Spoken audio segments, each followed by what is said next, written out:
भगवान विष्णु के द्वादशाक्षर मंत्र का जाप कर रहा है। जाप कर रहा है तो क्या? आप तो जानते हैं देवराज, जो भी मन से भगवान विष्णु के द्वादशाक्षर मंत्र का जाप करे उसके शरीर में दैवी शक्ति उत्पन्न हो जाती है। और इस समय ध्रुव के शरीर में मुझसे भी अधिक ताप है। मेरी लपटें उसका कुछ नहीं बिगाड़ सकती। तो उसके और निकट क्यों नहीं गए? उसके सर्वथा निकट जाकर उसे भयभीत करना चाहिए था। असंभव था देवराज। यदि मैं उसके निकट जाता तो स्वयं भस्म हो जाता। और इस समय उसमें जो शक्ति है उसे कोई भी पराजित नहीं कर सकता। नारायण नारायण, आपने सत्य कहा अग्निदेव। ध्रुव के शरीर में जो शक्ति आ गई है उसे कोई भी पराजित नहीं कर सकता, क्योंकि उस शक्ति का नाम भक्ति है। अग्नि, जल, आंधी, झंझा, बाढ़, ऐसी कोई भी विपदा ध्रुव को डिगा नहीं सकती। एक बात कहूं देवराज? कहिए देवर्षि। बात क्या, एक छोटा सा परामर्श है आपके लिए। तो प्रदान कीजिए। अग्निदेव, ध्रुव के पास जो ज्वाला चक्र छोड़ आए हैं वह ध्रुव का तो कुछ नहीं बिगाड़ सकता। हां, वन के निर्दोष पशुओं को अवश्य क्षति पहुंचा सकता है। इसलिए यदि आप उचित समझें तो अपने इस क्रोध की अग्नि को शांत कर लें। आप ठीक कह रहे हैं देवर्षि। अग्निदेव, हमारी चिंता का विषय तो वह बालक ध्रुव है, जंगल के वे निर्दोष प्राणी नहीं। कृपया आप शीघ्र जाइए और जंगल में लगी ज्वाला को शांत कर दीजिए। जो आज्ञा देवराज।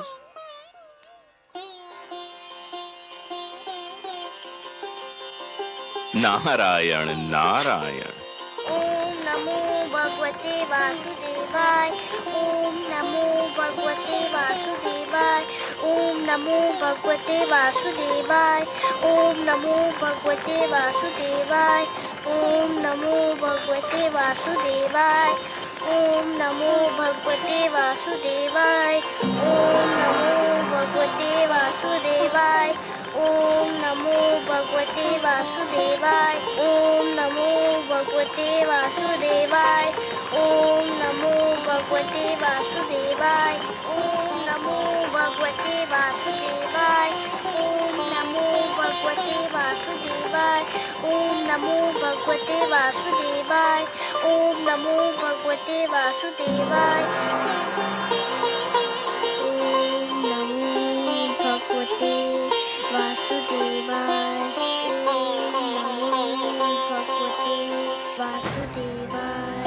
ओम नमो भगवते। ओम नमो भगवते वासुदेवाय।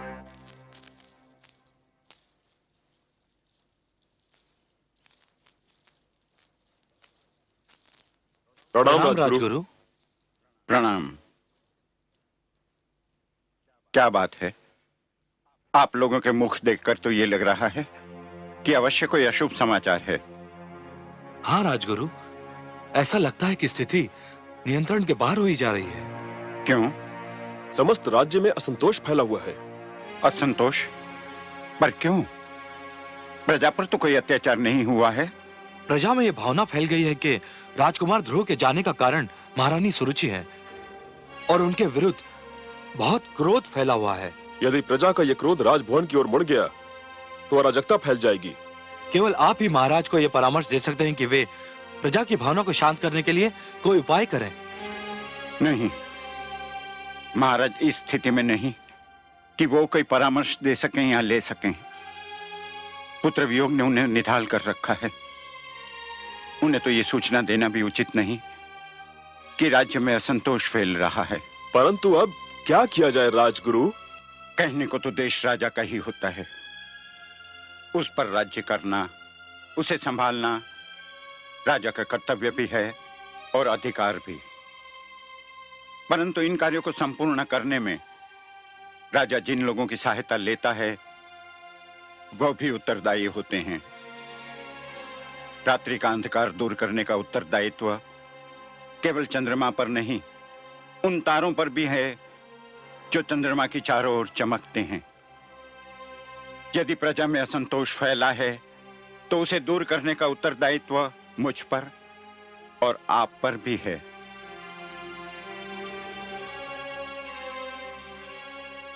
आप प्रजा को समझाइए कि राजकुमार ध्रुव जिस अभियान पर निकले हैं, भगवान से विनती करे कि वो अभियान पूरा हो।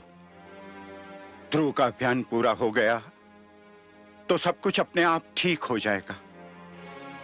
जाइए और प्रजा को समझाइए कि राजभवन में बिखरे दुख को अपनी भावनाओं से और बढ़ावा न दे और ध्रुव की रक्षा और इच्छा पूर्ति की प्रार्थना करे। जो आज्ञा राजगुरु।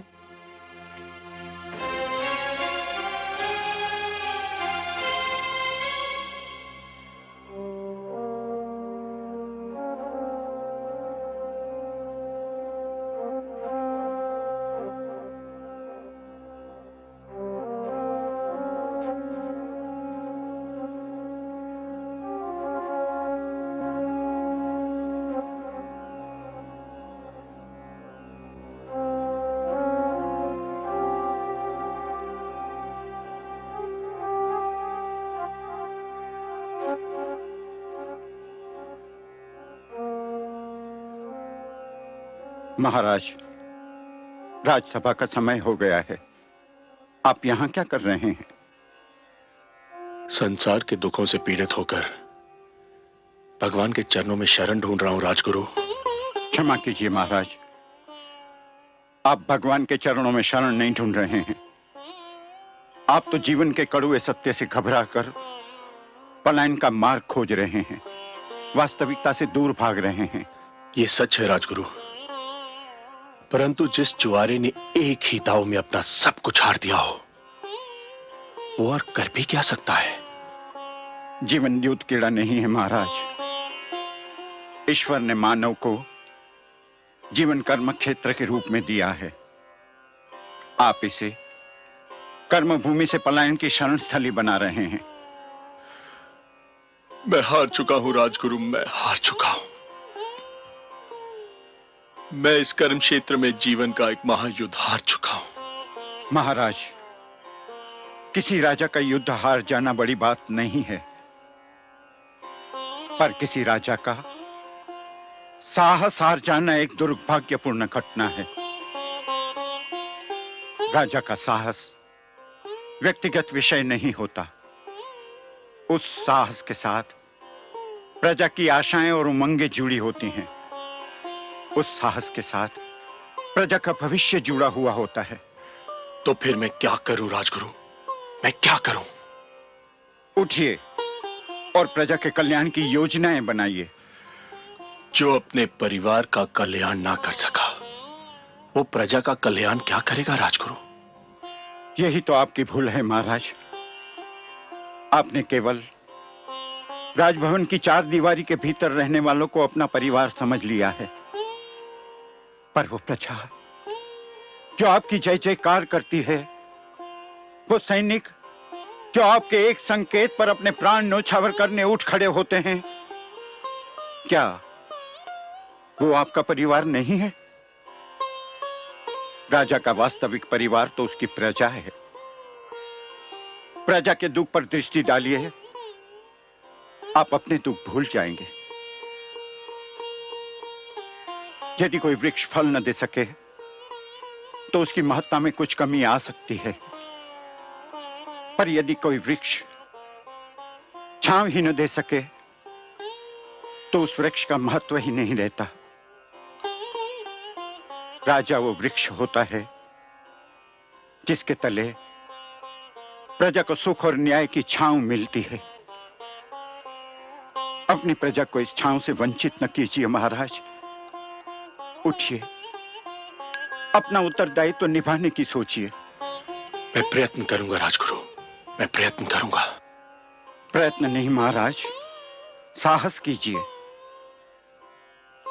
महाराज, यदि आपको मेरा परामर्श स्वीकार नहीं है, यदि आपको मेरी बातों पर विश्वास नहीं है, तो मुझे कहने दीजिए कि मैं आपके और राजसभा के योग्य नहीं हूं।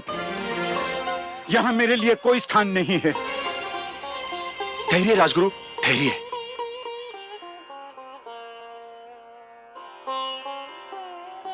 राजगुरु, मैं जीवन में बहुत कुछ खो चुका हूं। यदि आप जैसा महापुरुष और मार्गदर्शक भी मैंने खो दिया तो मैं बिल्कुल कंगाल हो जाऊंगा। आपने मुझे सत्य का मार्ग दिखा दिया है। मैं आपका आभारी हूं। नमो भगवते वासुदेवाय। ओम नमो भगवते वासुदेवाय। ओम नमो भगवते वासुदेवाय। ओम नमो भगवते वासुदेवाय।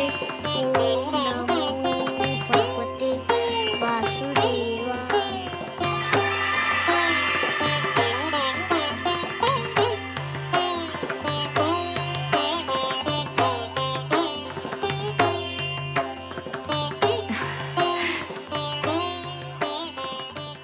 क्या हुआ स्वामी?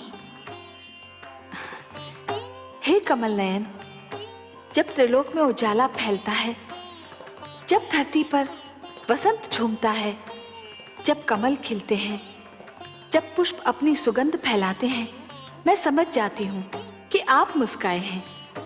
ये सारे दृश्य आपकी मुस्कान की ही छवि हैं। विधाता ने मुस्कान की रचना ही इसलिए की कि वो आपके अधरों की शोभा बढ़ाए।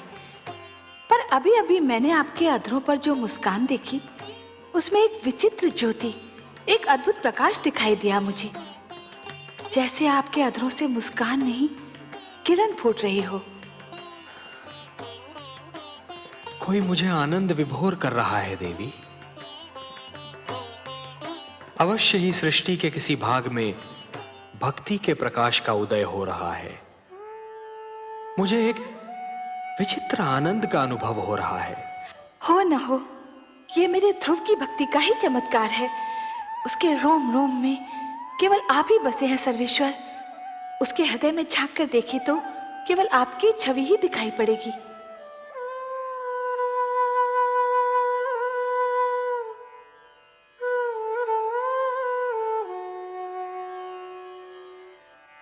ओम नमो भगवते वासुदेवाय।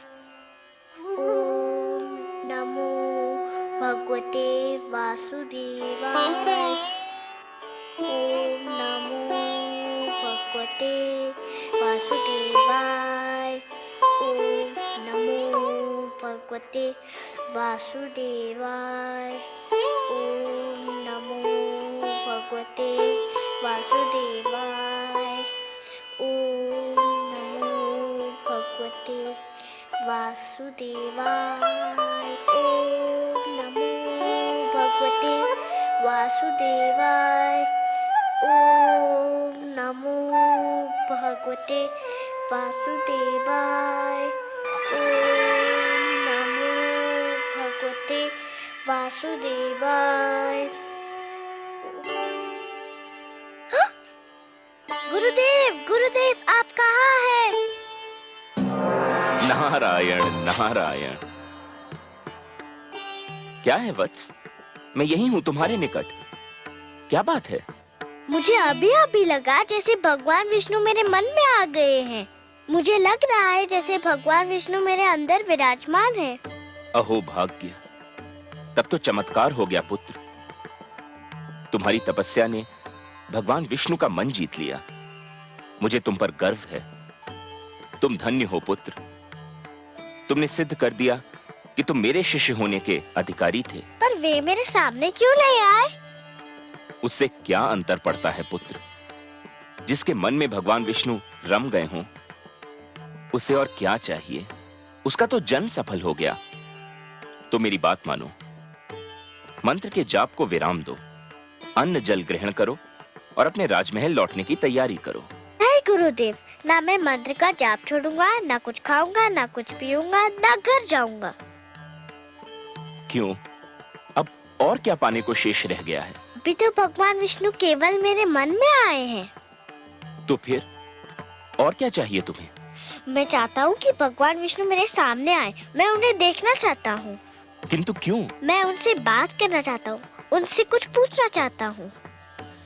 तुम्हारी मांगे तो बढ़ती जा रही हैं पुत्र, और जैसे जैसे तुम्हारी मांगे बढ़ रही हैं वैसे वैसे मेरी चिंता बढ़ती जा रही है। क्या पूछना चाहते हो तुम? मैं उनसे पूछना चाहता हूँ कि मुझे मेरे पिताश्री की गोद से क्यों उतारा गया? मुझ पर अन्याय होता देखकर मेरे पिताश्री क्यों चुप रहे? संसार में ऐसा अन्याय क्यों होता है? इसलिए भगवान को मेरे सामने आना ही होगा, नहीं तो मैं यूं ही भूखा प्यासा रहूंगा।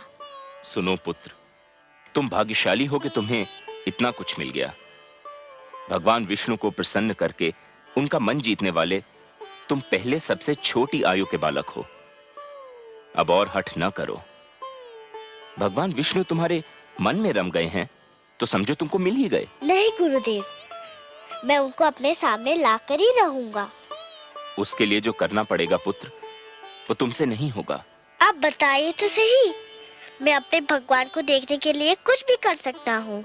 परंतु उससे तुम्हारे प्राणों पर भी संकट आ सकता है पुत्र। मुझे अपने प्राणों की चिंता नहीं है, मुझे तो बस भगवान विष्णु को देखना है। आप बताइए मुझे क्या करना होगा?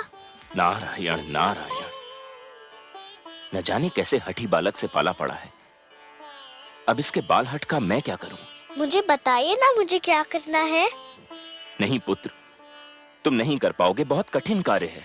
मैं कर लूंगा, आप बताइए तो सही। अच्छा तो सुनो, यदि तुम अपनी इच्छा की पूर्ति चाहते हो तो तुम्हें अपनी श्वास को रोकना होगा। कैसे? सुनो पुत्र, एक बार ओम का उच्चारण करके पूरी शक्ति से अपनी श्वास को अंदर खींचकर मन ही मन ओम नमो भगवते वासुदेवाय का तब तक जाप करो जब तक स्वयं भगवान विष्णु तुम्हारे नेत्रों के सम्मुख साक्षात न आ खड़े हों।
देवराज, देवराज, देवराज! क्या बात है गंधर्वराज चित्ररथ? धरती पर हाहाकार मचा हुआ है देवराज। धरती पर समय की गति रुकी जा रही है प्रभु। बालक ध्रुव यदि यूं ही श्वास रोके रहा तो प्रलय आ जाएगी देवराज। कुछ कीजिए देवराज, नहीं तो अनर्थ हो जाएगा। नहीं, इसका कुप्रभाव रोकना मेरे वश की बात नहीं है देवगण।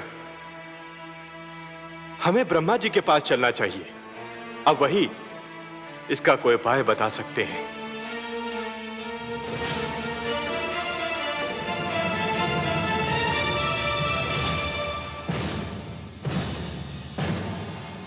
त्राहिमाम, त्राहिमाम, त्राहिमाम, त्राहिमाम, त्राहिमाम, त्राहिमाम।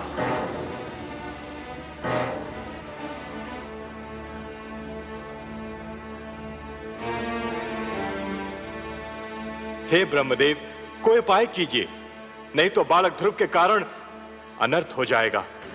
उसने श्वास रोककर संसार की सारी गतिविधि ही रोक दी। यह स्थिति थोड़ी देर और रही तो संपूर्ण जगत का सर्वनाश हो जाएगा। जगत की रक्षा कीजिए भाग्य विधाता। मैं क्या कर सकता हूं देवराज? मैं अपनी सीमा लांघकर तो नहीं जा सकता। मैंने जगत की रचना कर दी, यही मेरी सीमा थी।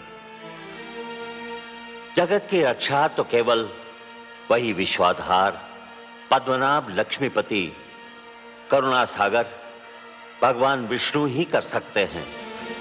और फिर ध्रुव, मेरा नाम तो नहीं जप रहा है कि मैं उसे शांत कर दूं। वो तो भगवान विष्णु के मंत्र का जाप कर रहा है। इस समस्या का संबंध उन्हीं से है और समाधान भी केवल वही कर सकते हैं। हमें मिलकर उनकी सेवा में चलना होगा। संसार को इस संकट से वही उबार सकते हैं।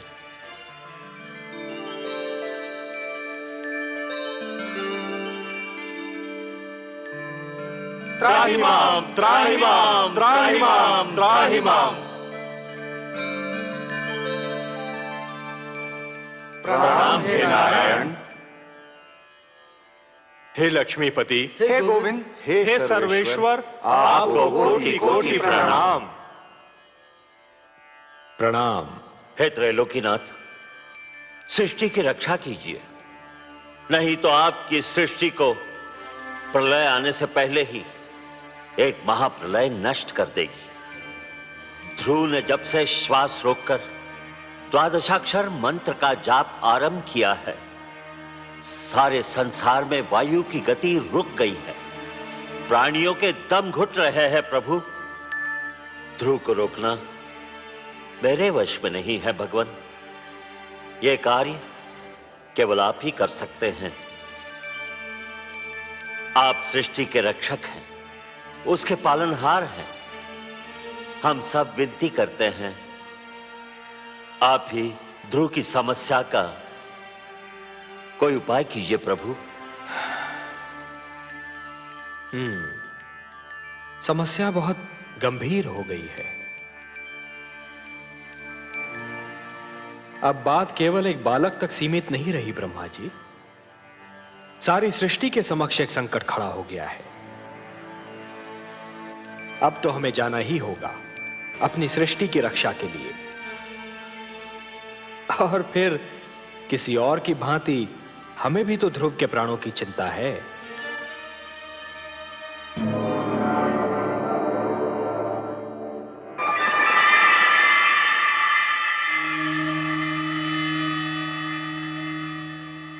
वासुदेव, वासुदेव, आप कहाँ चले गए वासुदेव?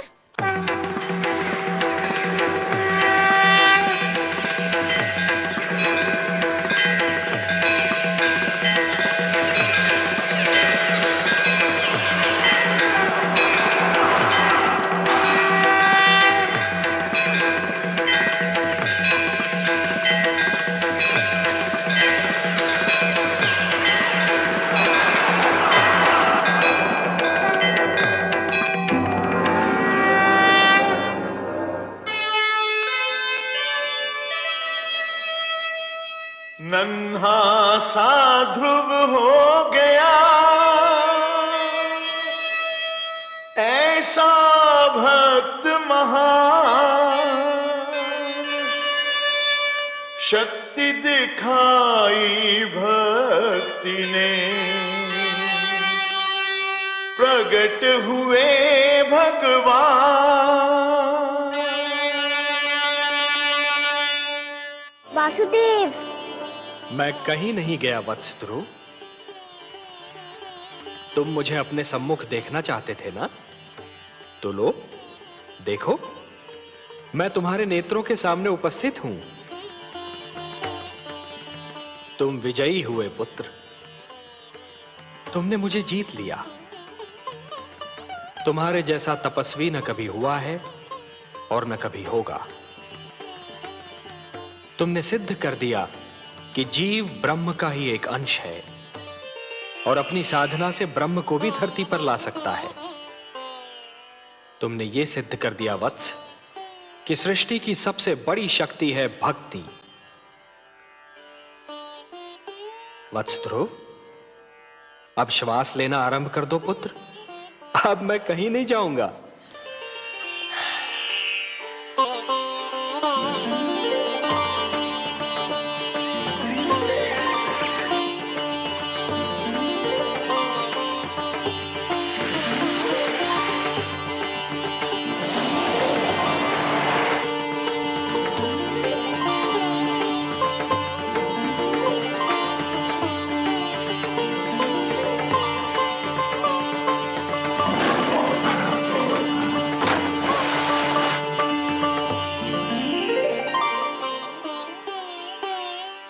तुम मुझसे मिलना चाहते थे, मैंने तुम्हारी इच्छा पूर्ण कर दी।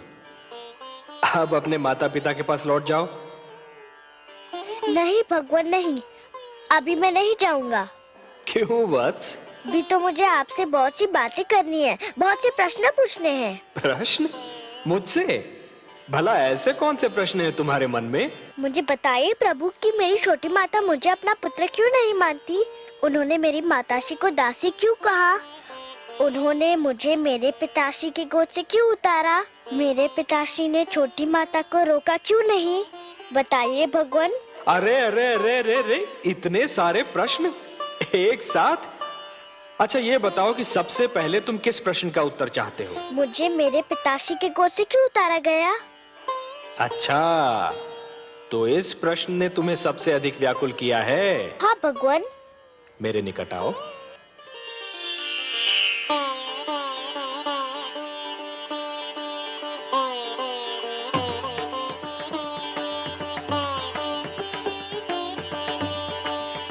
और निकट आओ वत्स।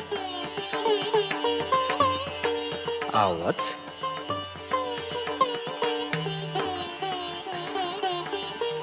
मेरी गोद में बैठ जाओ।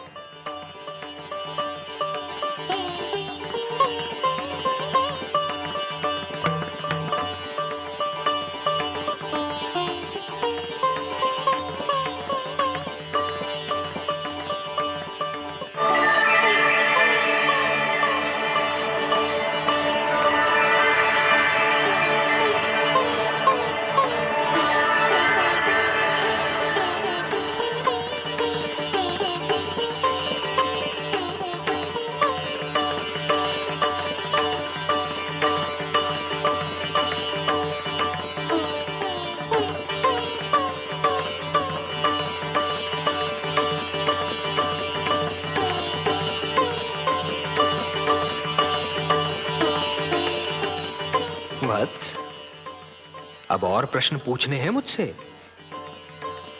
कुछ नहीं पूछना प्रभु, अब कुछ नहीं पूछना। अब तो मुझे हर प्रश्न का उत्तर मिल गया है। मेरे चारों ओर ज्ञान का प्रकाश फैला हुआ है। मैं वहाँ हूँ जहाँ केवल मैं हूँ और आप है। अच्छा वासुदेव। ओम पूर्णमदः पूर्णमिदं पूर्णमुदच्यते पूर्णस्य पूर्णमादाय पूर्णमेवावशिष्यते। अब न कोई कामना है न कोई इच्छा। आपकी गोद में आकर लगता है इसके सिवा हर वस्तु तुच्छ है। अब मुझे कुछ भी नहीं चाहिए। मुझे मेरा ठिकाना मिल गया, मेरा घर मिल गया।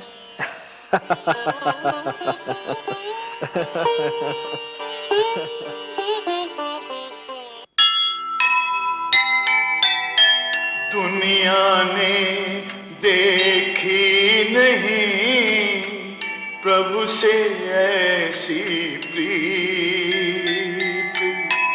नन्हे बालक ने लिया वासुदेव को जीत।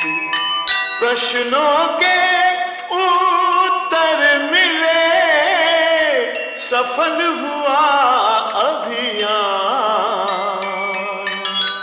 सब कुछ उसने पा लिया जिसे मिले भगवान,